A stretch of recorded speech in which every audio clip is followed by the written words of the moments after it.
Hey,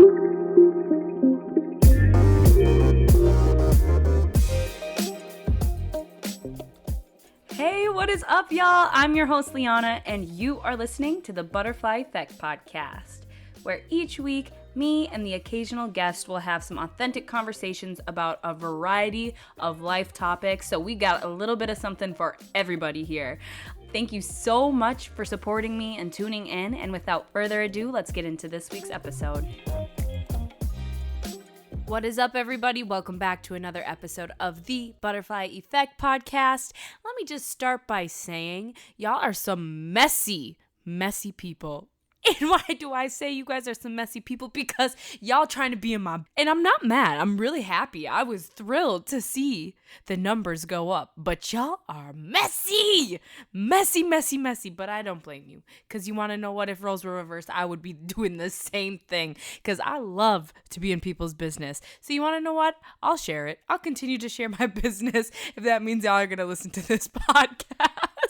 I have no shame. Just kidding. But I'm glad that it was something that you guys related to. So obviously you're coming back for episode 2. But before we get into this week's episode, please, if you are listening from Spotify, please make sure you are subscribed. I'm still seeing so many people coming to my podcast listening to the episodes, but they're not subscribed. So please make sure you subscribe. And if you have the time, please rate the podcast. Again, that really helps with my visibility, which will allow me to get in front of different audience and hopefully get on a chart. Get on top of a chart one day. That's my goal. But it really would mean a lot to me and would help me out. So I would love you forever if you could do that. I have created a podcast Instagram page. So if you haven't checked it out already and you hadn't followed it, please do that if you would like.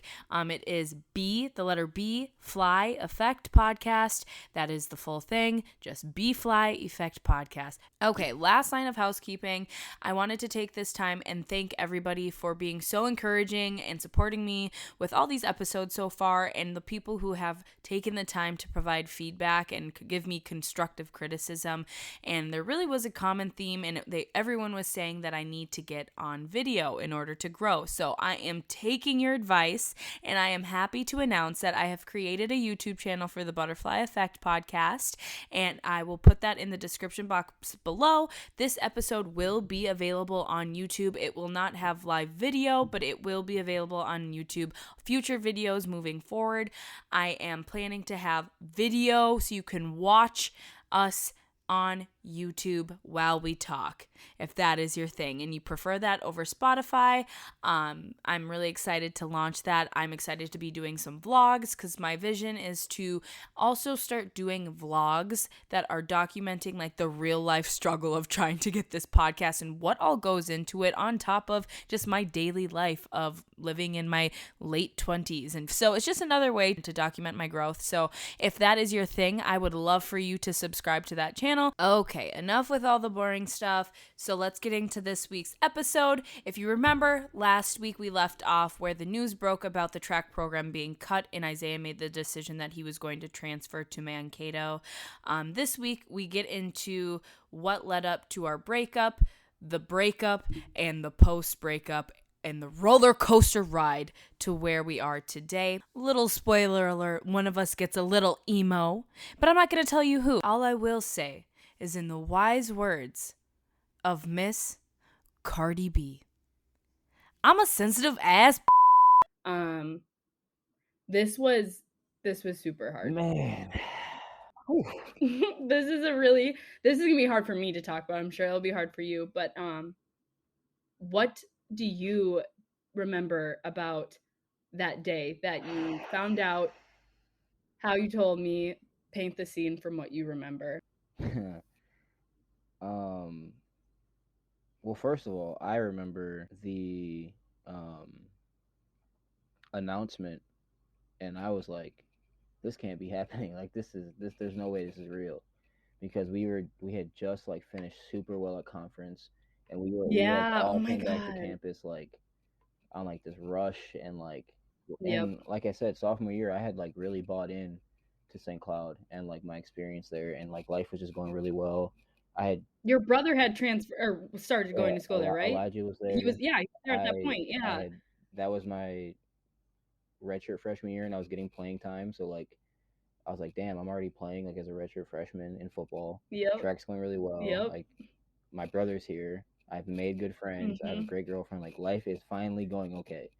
And then that happened, and I was like, no fucking way. I was like, this cannot be real. And Yeah.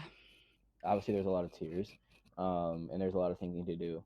I remember that when I went back home for, I don't think I told you this yet because I wanted to talk to you in person. But when I went back home to train, it's just, I think it would have been over spring break, I guess. Um, and I was training, and I remember my first training session. Obviously, was at my high school because that's where I trained at when I went back home. And I was just like, "There's no way I can give this up. Like, I can't stay in St. Cloud and just play football. Like the whole like this has only been a year and a half from when I made my decision to go to college, and out of all the schools that were recruiting me, that like a lot of the bigger ones were saying like you had to pick one or the other, and the whole reason why I didn't go to a bigger school, the whole reason why I was choosing the schools that I was looking at was because I knew that I wanted to do both, and so Mm-hmm. I like I said I stepped into the track, I was working out, and I was like, "There's no way, I have to transfer." And I was like super scared to come back because I was like, I don't know where this is gonna put us. Like we still had school left, you know what I mean? So I was like, I don't know, like, is our relationship gonna be awkward even before I leave? Like what's gonna happen? And um I remember that was like one of the hardest conversations I ever had in my life. Um but I would say obviously it was emotional, but I think honestly, you took it better than I thought you were going to. I'm gonna be honest. Um Externally. yeah, no, for sure, definitely. And I would say vice versa. Like I think that I did okay in the moment that I was like deathly afraid to, talk about. Um, but it was just all so like unknown. You know what I mean? Like Yeah. Oh what my what do you God. say? What are we gonna do? How are we gonna figure it out? Like obviously, you try to be positive. We weren't just gonna be like, okay, well I guess we're done. Like see, like we were too far for that. Like it wasn't Oh yeah. had this happened, freshman year at first semester, then maybe it's a different conversation. But we had, built everything that we were just doing. And so literally the whole time I'm just like, I don't know how this shit is gonna go. And I'm talking about like just the conversation itself as well as how this is gonna play out for the rest of the year. What is that summer gonna look like? What's it gonna look like when I get there? And like selfishly, I'm like, shit, pack your bags and come with me. You know what I mean? But like that's not how that shit works. Yeah. Like you had your own roots there, and it's like I said, it's not that simple. And I just remember after the conversation, I thought I was gonna have like this big like sense of relief, like okay, it's off my shoulders, like okay, that's over with, like let's go back to how things were, kind of thing. But it just like didn't, and not even like in a romantic sense, but just like mental capacity, emotional capacity, like stress, anxiety, like it was just like so much happening to try to balance. Obviously track was like sports were always my priority. I mean, school was as well, but trying to compete at a high level, stay on top of my grades, have a healthy relationship with you, and try to figure out like where am I going to transfer. Then I decided where. Okay, I need to put all the pieces together. Where am I going to live? I gotta figure out my classes. Mm-hmm. I have to do all this stuff, and it's like all this stuff's happening, and it's like how do we make sure that we're okay while I'm trying to do all those things? You know what I mean? It Yeah. was Yeah. it was not fun. It was a lot. Yeah. So my perspective. So I remember we were sleeping over at your apartment. We were having a No, we slumbie, weren't, and we mom. woke up. I knew. Yeah, sorry, man. No, we weren't. We met in the morning. I knew you had this meeting because I knew you talked about it. I think it was like a Wednesday. Like Yeah, I we remember got this a because this text. like Yeah, we got the text like that night. Yeah, or the night before. you got that text. You guys had an all athlete meeting, and I was low key fucking salty because I was like, cheer doesn't get invited to shit. I was like, why are we like, okay, athletes, we're not athletes, okay, whatever. So I was like, whatever, have fun at your little meeting. And so we were walking to campus together. You went to your meeting. It was in that it doesn't matter. It was in the Yeah. auditorium. All the athletes went there, and I remember I had class or Hmm. something, and we normally text. This meeting was taking way longer than like I had anticipated, and I was like, interesting. Didn't think anything of it. And then I get the text. I'm like, finally, you text me. And it was like, we need to talk. It was on campus when you broke the news to me. It Yeah. was in Atwood, in the I remember basement where by you were. those like, Yep. Right outside oh of my that. I don't know God, what that was. Like a conference yeah. area. There's like a whole conference going on as my life is changing. I'm getting this crazy news. And I'm like here bawling my eyes out. I'm like, what the hell? Like, I remember just being in shock. You told me they're cutting the track program along with other sports. And I don't know. I don't know if at this point you said you had to transfer, like, but the idea of transferring got brought up. And I just remember I think I was just frozen. Like, I didn't even know like what to say, what to process. Like, you were still processing it. You were like, I could tell you were going through it. Your program's getting cut, but I'm in my back of my mind, I'm like, that's fine, you have football. Like, Yeah, I'm the sure a whole lot of idea. people probably thought that way. But that's what I was Yeah. saying. Because, and then also selfishly, like, that was our connection too. Like, that's something that we didn't, obviously we weren't on the football team together, but like that was something that we kind of shared together, like, you know. And so I was like, it's fine, like, well, you'll just be really good at football now, like. And like a little bit in my head I thought that, but I could tell like this was really, really, this was not good. Like, I could tell you were really going through it. And I wanted to be there for you because obviously, like, ahead of anything, my own feelings, I never wanted you to make a decision because of me. And I knew that right away. But I also was sad because of that, because I also knew that probably meant that you weren't going to stay. Like, because selfishly, you had to. Like, we were so young. And I knew how much track meant to you. And I knew how much just like playing sports and competing at that level, you were good at it. Like, I understood, but I couldn't be that person to even ask you to stay. I don't think I ever did I? No, he doesn't. No, I don't think I ever asked you. I just wanted to be supportive of you because in my head that wasn't going to cause us to break up. I was like, and then my second thought was, how are we going to make long distance work? Like, we already have our issues that we're trying to figure out. I'm like, long distance is not going to work. Like you said, I was a captain. I had multiple positions on campus. I was building a name for myself in St. Cloud. I could not be that girl that just threw everything away for her boyfriend. And I didn't want to be that person. Like, you meant so much to me. So I would have at the same time. And so obviously that will come out later. So, and I thought like, how can I support you right now when this is like the worst news ever? Like, obviously not ever, but it was like really bad news. And I just wanted to be there for you. And I didn't know how, because you didn't know how. You were processing it too. So I just remember it being like a really, really tough time. And then like after that immediate you telling me, like at the weeks after that, like kind of how you said, I don't know at what point we went home. Like, I don't know the timeline of that, but I just remember your focus did shift like straight to figuring out your future, which makes sense. Like, it had to. But like, all your focus was on that. It was track, like enjoying the rest of the track season that you had left. Yeah. And like, I know all your focus was on that. And I just was like, I don't know what my role is here. First, remember, my focus was on trying to get the track team back. I tried like a motherfucker to get that team to come back, but yeah. No, I know. And that's what I was saying. Was part your focus was on that. That was part of like, honestly, it made it harder because I was optimistic. You know, I had wishful thinking where I was like, I literally remember sitting in my apartment and looking at my roommates and saying like, I'm about to bring this team back. And just picking up my phone, and that's when I made the Facebook page, and I just started the whole little campaign or whatever. But I was like, I genuinely believed that I was going to get the team to come back. So I was like, I don't want to. I did too. Like, I don't want to transfer, and I don't want to leave you as well. You know what I mean? Like, in terms of like physically leave you.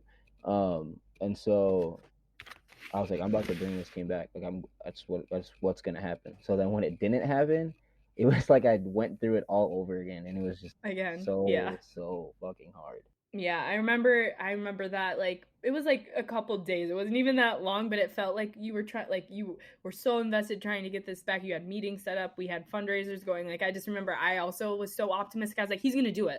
Like, if anyone can do it, it's gonna be him. Like, I seriously, like, I believed it. I was like, no, this team is getting brought back. Like, I had full faith in you that you were going to bring that team back, and like, it was out of your control. There was nothing you could have said or done. Like, it was messed up. It was super messed up what happened. And I feel so bad for everybody else that was affected by it too. But obviously I'm being selfish and talking about my perspective of it. But yeah, I agree. It was like another hit once it was like, nope, this is set in stone. And then you had to figure out where you were going. And it was a process. You didn't know it could have been out of Minnesota. We had no idea at first, and then you did decide on Mankato because you could play football and run track there. And I was like, ew, Mankato, it's our rival.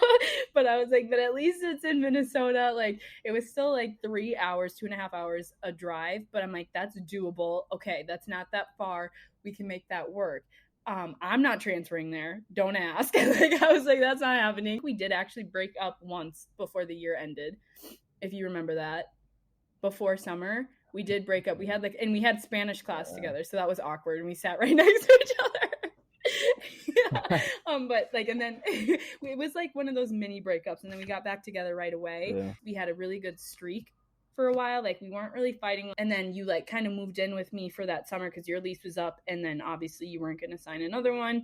So we spent a lot of time together, and that was really good for us, I think. But it made it harder when you left, obviously, because we were living together, and I got even more attached to you, and I knew what we were up against. So you moved, and I remember I moved you in, like, I went and toured Mankato with you, and I loved it. Like, Mankato is a beautiful campus. It's so much better than St. Cloud, and that, I hate to even say that now, I'm grossed out, but like, St. Cloud is shit. Like, it's so ugly.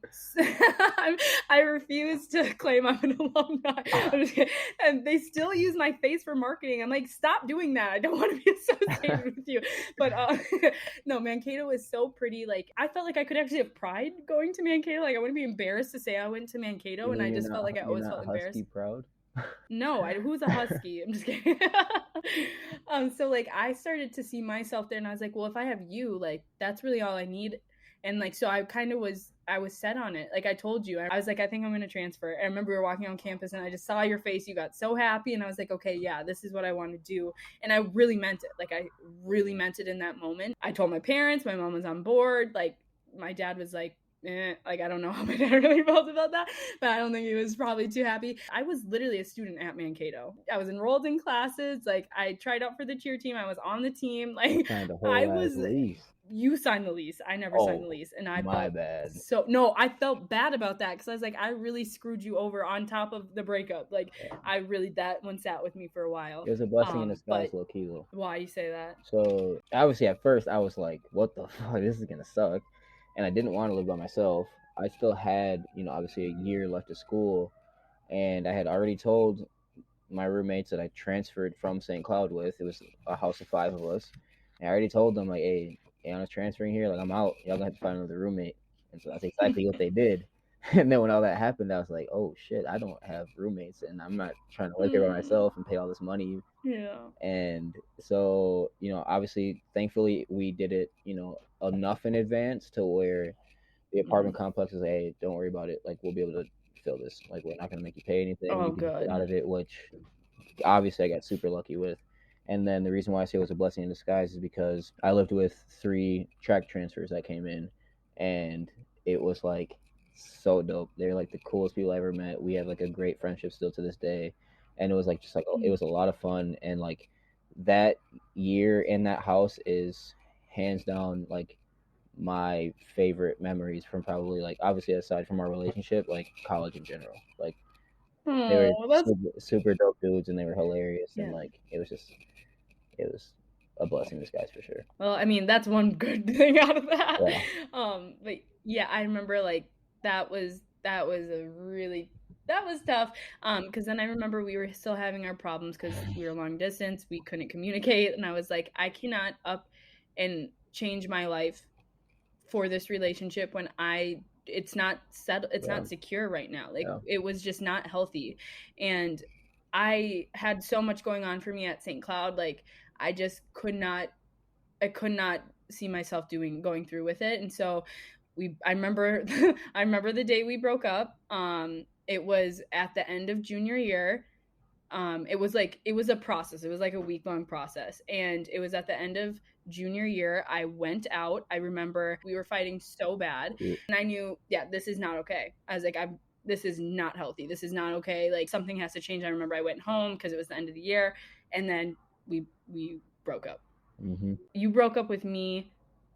And then we got back together. And then I broke up with you. 30 seconds later. And then 30 seconds later. And then 30 seconds later. Yeah. Yeah, it was a process. It was a very long process. and it was painful, but then eventually like we came to the decision that like we're not able to fix it right now. I literally remember And that phone conversation. Like I remember where I was. I remember like hanging up the phone and just like standing there for a second and just like calling my parents and having that conversation and then hanging up the phone and just standing there for a second. I'm like, you called your parents right after? literally like the second that I knew it was like, okay, this is like for real, immediately. And like it was, that conversation was harder than I thought it was gonna be. Like that's the impact that you had on my family. Like my parents went through a breakup, like dead ass. They were like, oh Yeah.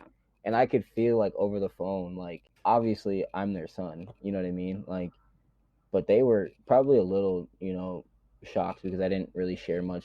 Because I mean, shit, I didn't always share shit with you. Like I was so quiet. You know, I Yeah. don't like to talk about stuff that's going on. So like they were in the dark about it, like a lot of stuff. Like every now and then, like when I was really in a situation, every now and then I would call them. Usually it was my dad to get like a man's perspective. But then like every now and then, it was like, okay, like I need my mom's advice. So like I would say I probably called them maybe a total of 3 times for like advice reasons to like vent in our entire relationship, which I think is probably wow. pretty uncommon for most people, especially that young. So like for them, I think that it was like really kind of like, whoa, what do you mean? Okay, that makes sense. Yeah. Okay. And I remember that conversation was hard too. And then just hanging up the phone, and I was just kind of like, okay, now like, what do I do now? And it was just like, it was just crazy. I don't even know how to put it in words. Yeah, that breakup, like, woo, woo. I've never been through one like that. Well, I've not dated like seriously very much, but like that breakup really, that one got me. That one got me because I remember where I was too. I remember I was at home. I had no room there. Like I had no privacy. You know how the apartment set up. So I went out to my car and we were in the car having that conversation. And then I remember walking in and like I think that was it. Like that was actually it this time. And I just remember I couldn't, like, everything would trigger me, and I would just start crying. Like it was like one of those breakups. Like I'm pretty good at finding like the silver lining and things, but like I couldn't find it in this situation, and like it took me forever. It was so hard because like you were my best friend. Like I told you knew everything. We've been through so much. Like we grew so close, even if it wasn't always healthy. Like you were my person. Breakups are hard because it's not just like you're losing a boyfriend, you're losing like a partner in life, and it was just like so hard, and you lose your future too, like the future you thought you were gonna have. Yeah, and that hurt me so much too. And I still love your family. Oh, they love you too, don't you worry. They love you lots. Yeah. Your family was really, or it still is, special, so that was hard. But yeah, so then that breakup happened, and then what do you remember about the initial post breakup? Like those were some battlegrounds too. Oh my god, yeah. That shit was not fun. I would never go back to those days. That summer was interesting for sure, especially because what's actually crazy? It's non-related. That summer is the first summer that I ever drank. Yep. And so that kind of after nationals. Yeah, that kind of. And I was like, what? That kind of played a role, I think, in how the summer went because everyone knew me, or I shouldn't say everyone, but like everyone that I was close with knew me as like the guy that didn't drink. And then my teammates after nationals were getting all American were like, dude, you have to drink. Like you have to. You don't have to drink during your senior season, but like this summer, like you're drinking. And especially because that was also May isn't the summer, but that's when I turned 21 that spring. Yeah. So they're like, and you're of age, because I was like, I was not gonna do the whole fake thing or like getting caught like that. That's who I was. And so they were like, you're drinking. And my little brother with the party animal he was like, dude, I've been waiting for this whole time. Like we go to school together. I've been wanting to party with you. And so like they're like, okay, you're drinking. And so we went out at nationals, and then I came back to Mankato, and everyone was like, what the hell? Like, you drank? Oh, we got to see what this is about. So then we went out again. And then I remember, like, everyone from St. Cloud, like Carvel and all of them were like, bro, you drink? That was breaking news. That was breaking news. They were like, you drink? You're about to pull up. Like, you have to come out to St. Cloud. I was like, I don't know about that one. But, I mean, those were my boys. You know what I mean? So, sure enough, I went out St. Cloud, and I knew I was going to see you. And honestly wasn't sure how that was gonna go, and I think that weekend kind of like, I don't know, it definitely brought up a lot of old feelings. I mean, they weren't even, I guess, considered old because we had literally just broke up like what, a month and a half ago, 2 months ago maybe. Yeah. And so it was just like very raw, very uncharted territory, and it's just like, how do you act, what do you do, what do you say? And like from then on, it was just like, it almost felt like it was getting harder. And yeah, like you said, it was one of those breakups. That was a good way to put it. Yeah, I mean, same thing. I remember when I found out you drank, my initial was like, what the that was my initial thought, was what the all the times we'd fight about drinking, are you kidding me? And then I was like, good. Honestly, I was like, good. Like he experienced it, whatever. Like, it didn't beat me up too much. But then when you got a bar, I was like, are you kidding me? I was like, this guy is joking, right? This is a joke. I'm being pranked. But obviously I'm really proud of you now. Like, we're past that. But that was a shock to the system. I was like, please make it make sense, because I was like, did the last 3 years of my life not happen? I'm confused. Yeah. But I do remember that. I remember you coming back to St. Cloud. I remember like your friends being like, do you want to talk to her? Like, are you sure you want to? I mean, it had to happen. It was going to happen. That's part of the breakup. But yeah, that was not fun. Like, it made things even more complicated, because in my head I'm like, are we going to get back together? Like, but we're not going to go through that again. Like, it was a lot. It was a lot. And then we were just on and like, not on and off. We never dated again, but like we were on and off with talking. And like, I genuinely still held hope for, like, there maybe was a chance that we could work it out. I felt like there was different times when we would reach out to each other, and like it was I would say for the most part 50-50 with the reaching out. In the beginning, maybe me I don't even know. I feel like I did it more, but obviously it's because it's my perspective. And like, but what do you think? I would say it was definitely 50-50 internally. Like, I told myself, because again, I'm stubborn. I don't like to talk about emotions. I don't like to communicate feelings. Like, so there was times where, I mean, obviously you don't know this, but like there was times where it's like, I want to text her, I should text her, or I want to know what's like going on in her life, even if it's not like necessarily as like a reaching out in terms of hope, but just kind of like, that was, like you said, we were together for how long? We were each other's person. It's like, I would do anything just to know like what does life look like for her now. And there was Exactly. a lot of times where I was like, no, dude, you can't. Like, you can't. Like, don't do it. Don't do it. And so I would say that you probably did reach out a little bit more, but it was probably just because my hard-headed ass wasn't allowing myself to do it every single time. Or I'm not saying you did, but some of the times where I had like thought of doing it. Yeah. And I remember in like the beginning, like, you're single. So it's just like overthinking everything. So all those issues that we had while we dated, now we still had them, but like now we had no reason to have them. How it felt. So like we had no right to care, but like I constantly like was overthinking every last thing, because like I said, I still had hope. I don't know. I didn't want it to actually be the end, because like I was literally so heartbroken. I was just like, I would do anything to like not have that pain anymore. So I'd always like, I'd find reasons to reach out, or like I would go just go look at your social media, which was so stupid to do, because then I just created my own stories in my head about different things. But that actually does bring me to my point. Oh, fuck. Just unfollowing me on, like, we unfollowed each other on social media like immediately. Yeah. And why was that important for you? Because some people don't. Because some people don't need to. Shit, shout out to them.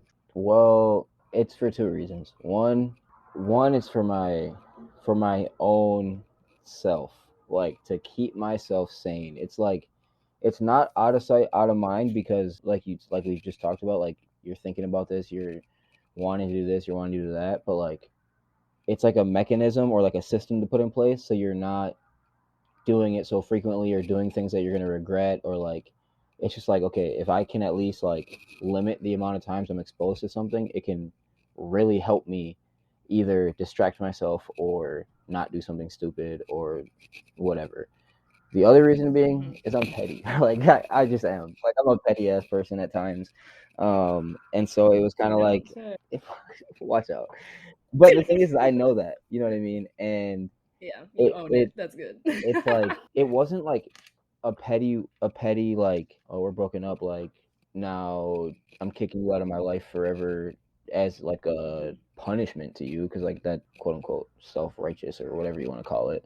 So it wasn't like that petty, that type of petty, but it was more like a, all right, bet, like this is what it is now, like all right, cool, I'm about to go delete everything, I'm about to unfollow you, and that's just that. And you like try to like almost, I don't want to say anger, but you like create like emotions to try to like, it's like a defense mechanism, you know what I mean? It's like instead of being sad, I'm gonna just be upset or mad or whatever, however you want to put it. And it's not healthy, but it's way easier in my opinion. Yeah, being Way mad is way easier. easier than being sad and dealing with your Yeah, shit. way easier. Yeah, I get that. Yeah, when you unfollowed me, I was like, I'm unfollowing him then. You want to be petty? I was like, I'm going to follow you and I'm delete all my pictures. I know you did that first, and then I was like, okay. I did do that first. We're not going to talk about why I did that That first, was but I did that do was that that first. was the pettiness out of me, where it's like, oh, it's like that, and then I deleted everything, and then once I deleted everything, then I was like, damn, it sunk in, where I was like, damn, this is what it is now. And it just, that right there, that hurt me. Not that you deleted it, because I don't blame you, or like don't necessarily think that wouldn't have eventually happened, maybe, but just like having to go in and delete my own, it was just kind of like, damn, do I really want to do this? And then I did, and I was just like, fuck, that's like a huge part of my like coming to age and like adulthood. And it was just like weird to quote unquote erase it. Like obviously, you know, the memories are still there and everything, but that's like, right, it was just crazy. the proof of it. Yeah, that was hard. Like initially I wasn't planning on doing it, but I just remember I got so mad at you, I was done. I was just pissed, and I was like, I knew that would piss you off, to be honest. Like I knew it would, and that's why I did it. So sorry, but I mean, I don't know if I'm supposed to apologize for that. So do you think that you should follow your ex on social media? Do you think some people can do it in a healthy way? Is it possible? Yeah, for sure. I think it all depends on the relationship. You know what I mean? Like, first of all, I think when you say like, can you do it with your ex? I think that is too big of a blanket, because everyone considers quote unquote their exes to be something totally different. You know what I mean? Like, you could have dated someone for 3 to 6 months and like not have been like super deep or whatever, and you guys are still friends. Or maybe it was a long-term relationship that, you know, ended for reasons that weren't necessarily the end of the world, and you can retain a friendship. Or maybe you're just like, okay, we don't really talk, but it wouldn't feel right, you know, not following, or whatever it may be. So I think there are instances like that where, like, from their perspective, if they were to explain, you could be like, okay, I could see that. But if you like turn it to, you know, relationships that didn't end in a healthy manner, or went through some shit, or, you know, had heartbreaks or whatever it may be, I don't think so. Not me. I'm not saying they can't, but I know I can't. Well, now that I'm older, yeah, no. You are different, because I have tried to get you to follow me on social media multiple times. He just refuses to do it. He will not follow me on Instagram. He refuses. I don't even post there hardly. I got him to be my friend on Snapchat multiple times. But when we fight, we just don't have each other. I'm fucking dead. But as it currently stands, we're not friends on social media. I'm literally anyone.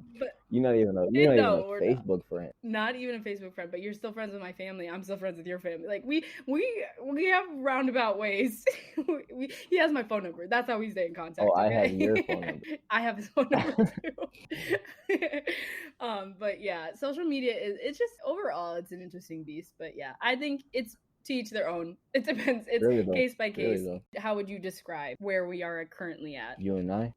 Damn, I wish I knew. To be honest, if I'm just speaking to you, not to the podcast, I don't know. Like, I dead ass don't know. Yeah. Do you want to talk about like the Chicago trip, or like? Yeah. My family's well aware. Oh, really? Let me hear about They've that because you dropped didn't tell they've them. dropped multiple hints. No, hell no, I didn't tell them. Oh, you still didn't tell them? You just let them put the pieces together? My family is, I shouldn't say my whole family. My grandmother and my mother are literally Sherlock Holmes, and I think I big. still have your grandma on Snapchat. I bet you do. And I don't know, like they made it clear to me before I even got back to Mankato that they knew.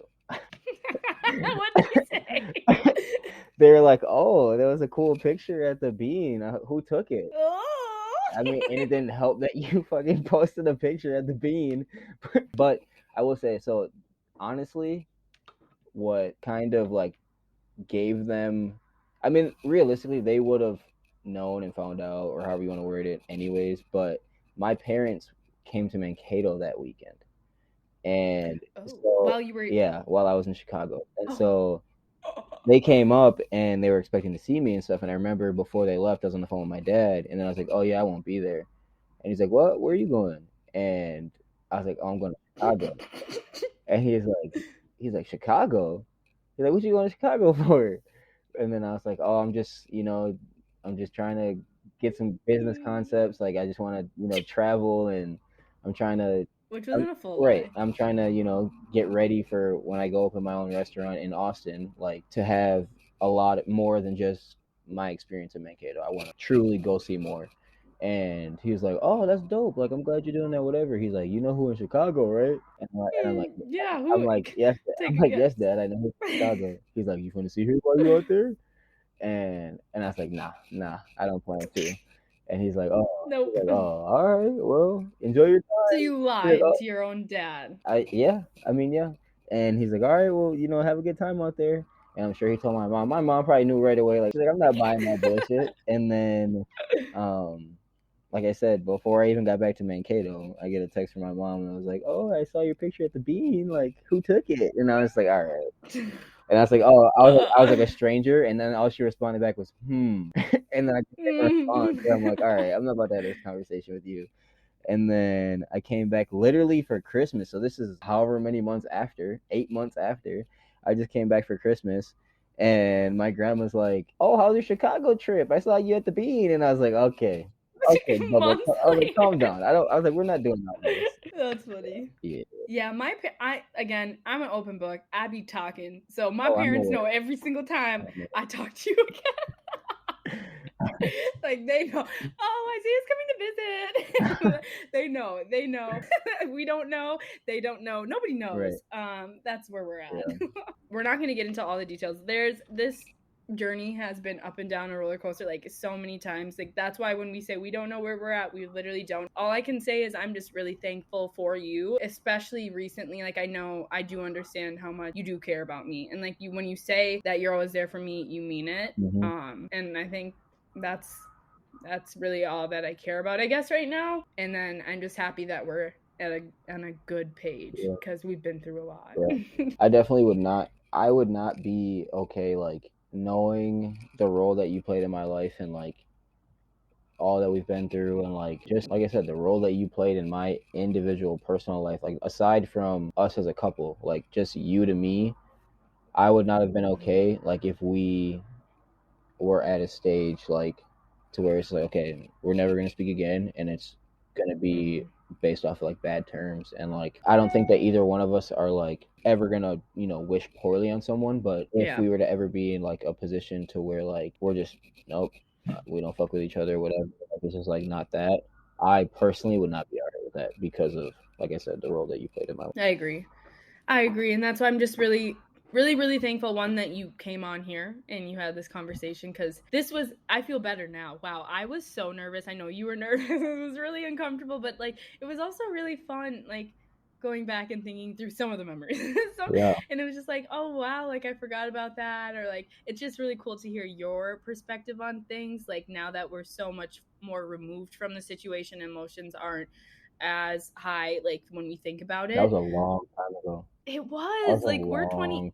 I keep saying I'm 26, but when we met, we were 18. Like, that was oh my god, St. Cloud feels like forever ago to me, like dead ass. Me too. That's in my far past, man. I don't even look at that place anymore. I don't claim them. Do you think can you be friends with your ex? Would you consider us friends? I don't think we're friends. Like, I'm gonna be real. I don't think we're friends because friends follow each other on social media. We're not there. No, I can't be your friend. I'm just playing. Or I'm friends, playing but with you you. know I'm what I playing with mean. you. I'm Like, playing we're with you. not friends. We're more than I friends, know. but we're not like, okay, hold on, let me clarify that.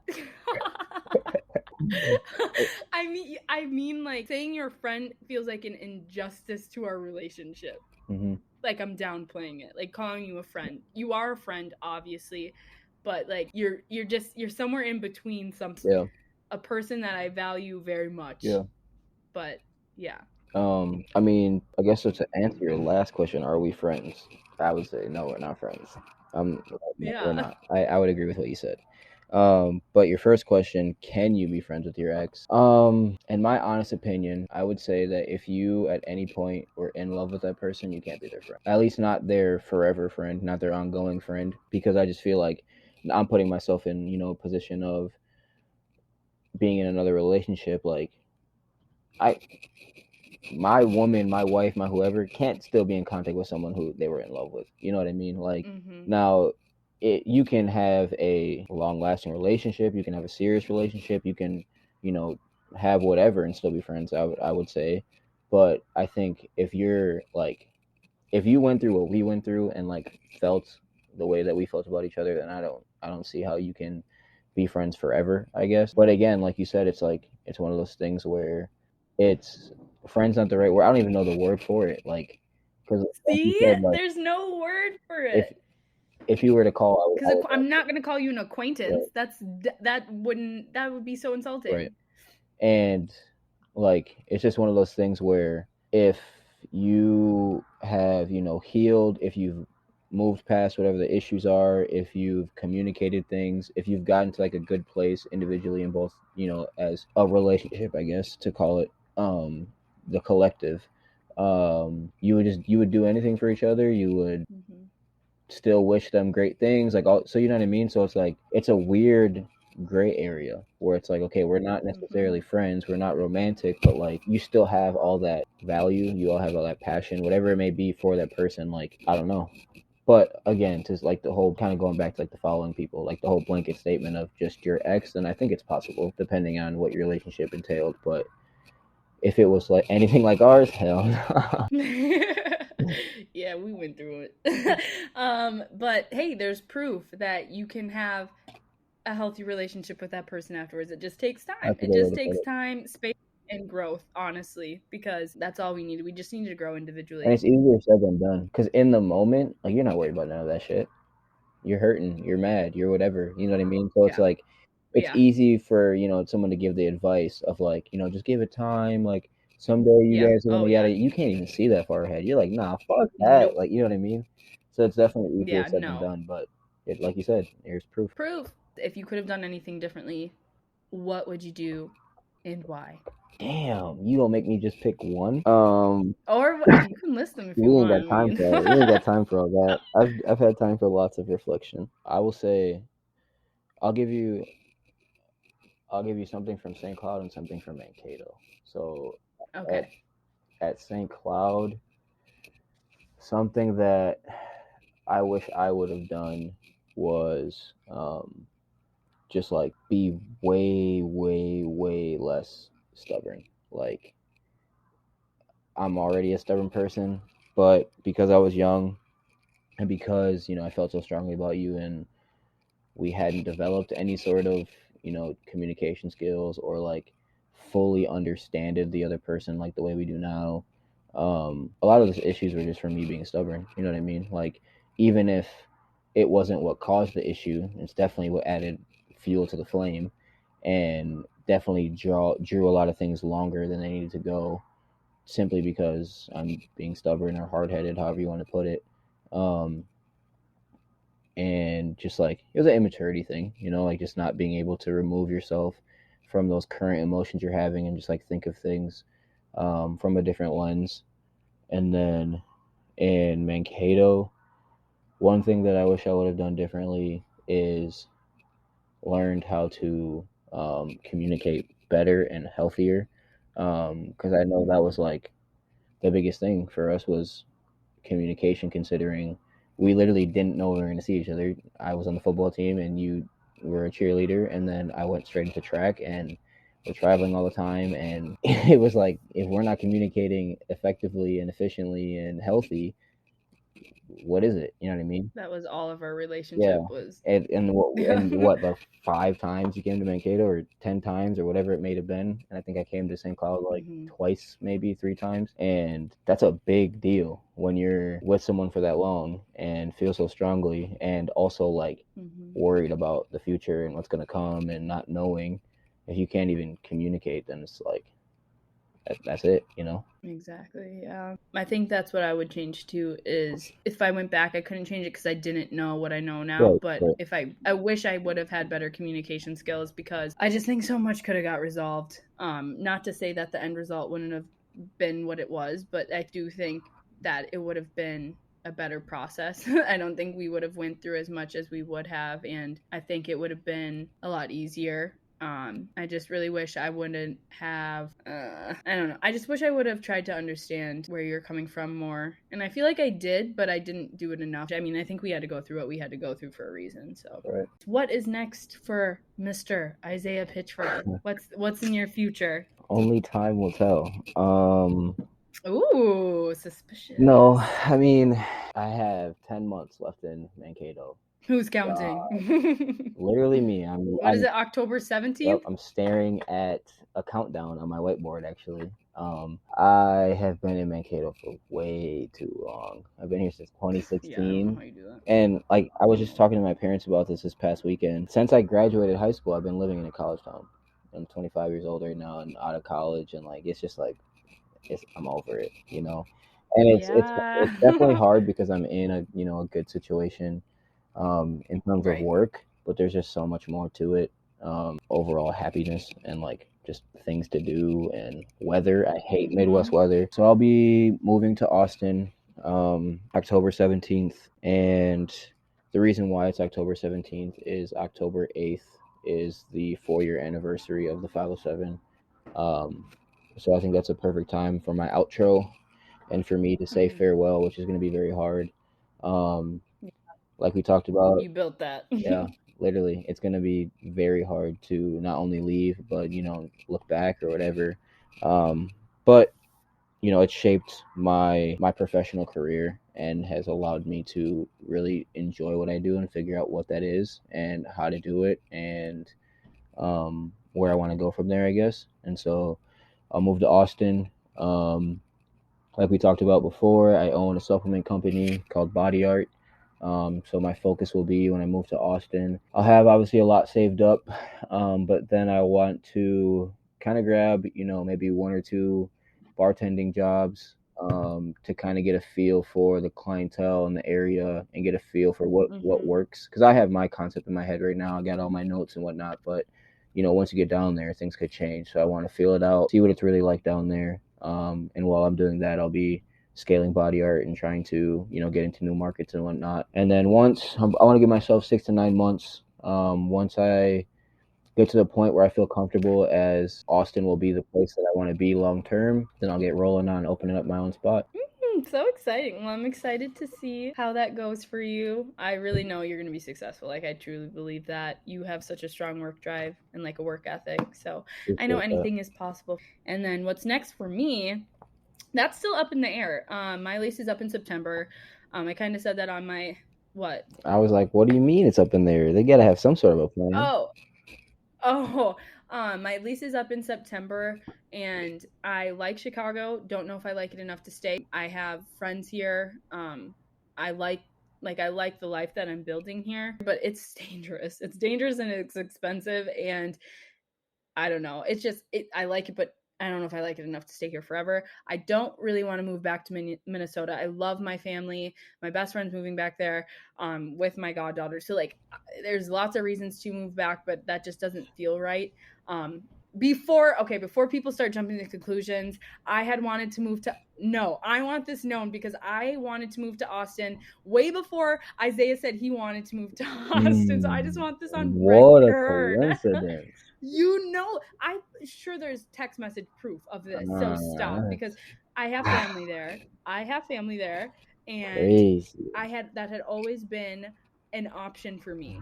So that honestly was before he even said anything. Stop. Interesting. So that's another contender, but like I don't know. Things are really up in the air, but I do need to figure it out. Something I should probably come up with a plan. Some things don't change. What do you mean? What do you mean? It's just funny to me because that's just like very much of like who I remember of you, and it's not a bad thing at all. It's like you just want to be sure. You know what I mean? Like you don't jump.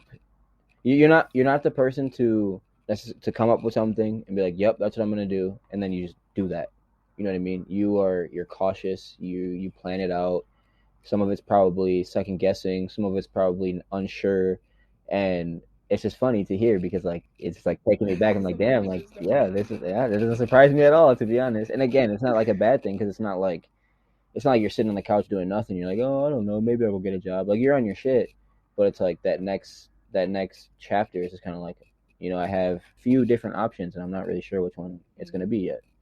I'm in a really lucky position where I'm not tied down anywhere. Right. Like I don't have a relationship. I don't have any kids. I don't have anything restricting me from leaving. And so that's why when I take this move, because moving states is not easy. So I just want to be sure that I'm going to be happy and it's going to be right for me and what's next for me in life and whatever is coming up. I just want to be really sure. For sure. And it'd be by myself. So this one's even more scary, I think. But thank you again for coming on. You have no idea how much I appreciate this. And I know it wasn't easy for you. So thank you so much. Before I let you go, plug your social media if you would like. Okay. Even though I'm not allowed to follow him, you guys can. Oh, I mean, you're allowed to. You just might not get that follow back. Oh, so rude. Okay, what's the account? Body Art Nutrition _ That is the Instagram account for Body Art. We are a supplement company. It was founded by my strength and conditioning coach at Minnesota State Mankato.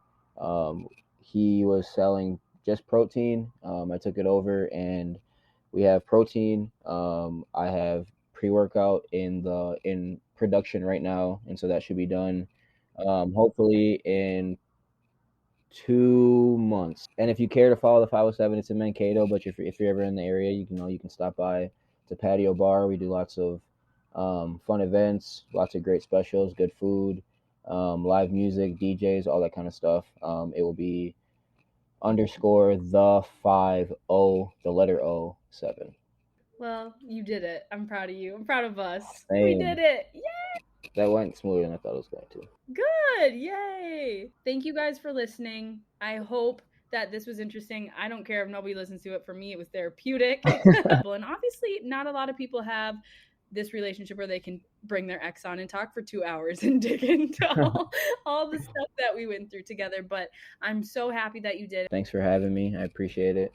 It's definitely interesting, but I'm glad we did it. Yes. Okay, bye, y'all. All right, y'all. It is that dreaded time. It is time that we part ways, and you wait a whole week to hear another episode. You don't gotta go home, but you gotta get the HE double hockey sticks out of here. All right. Thank you so much for tuning in this week, y'all. I really appreciate you. Please make sure you are either liking, subscribing, sharing if you a real one, this podcast so we can continue to grow. And if you're not already and you want to, you can follow me on Instagram, Snapchat, Twitter, and Facebook, all at Leona Hauser. And if you don't know how to spell it, it is LeAUNAHAUSER.